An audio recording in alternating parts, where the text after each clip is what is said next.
6. Richard Hooker. And England had little to counteract this trend, since the semi-official position of the Church of England came to be Erastian, Arminian and heretical. Richard Hooker, 1553 to 1600, was clearly subordinationist and Arian in his Christology.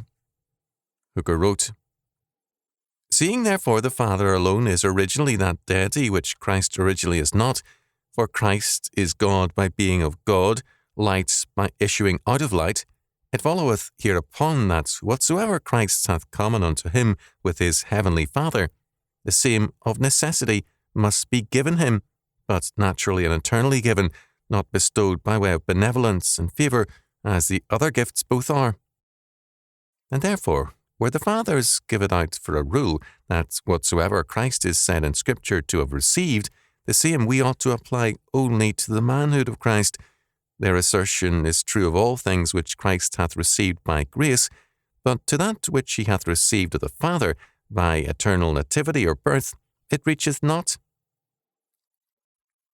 However much Hooker tried to claim the Church Fathers for his position, it was clearly heresy.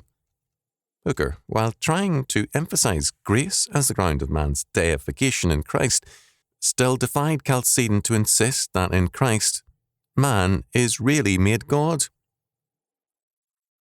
The union, therefore, of the flesh with deity is to that flesh a gift of principal grace and favour, for, by virtue of this grace, man is really made God, a creature is exalted above the dignity of all creatures, and hath all creatures also under it. When challenged by a Calvinist to prove how his position differed from that of Arius, Hooker's answer was, "The Godhead of the Father and of the Son is no way denied, but granted to be the same. The only thing denied is that the person of the Son hath deity or Godhead in such sorts as the Father hath it." Having introduced man into the Godhead, Hooker plainly made man God's associate in the government of all things. Thus, the British monarchy now had indeed a divine right of amazing dimensions, as Hooker stated the doctrine of man's divinity.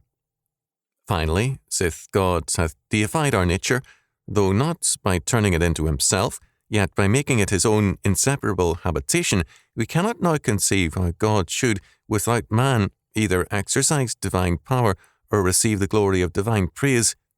For man is in both an associate of deity. It is not surprising that the British monarchs loved their Mr. Hooker. Hooker introduced man into the Godhead, subordinated British subjects firmly to an absolute monarch on religious grounds, and saw the monarchy and the English church state as a divine order. The monarch, as head of the church as well as head of the state, had a vast power over the lives of his subjects. Had not the Puritan Commonwealth altered the course of the monarchy, England's lot would have been a fearful one. The divine one and many had been denied in favour of a divine human order. Hooker, no less than Loyola, represented a form of counter-reformation.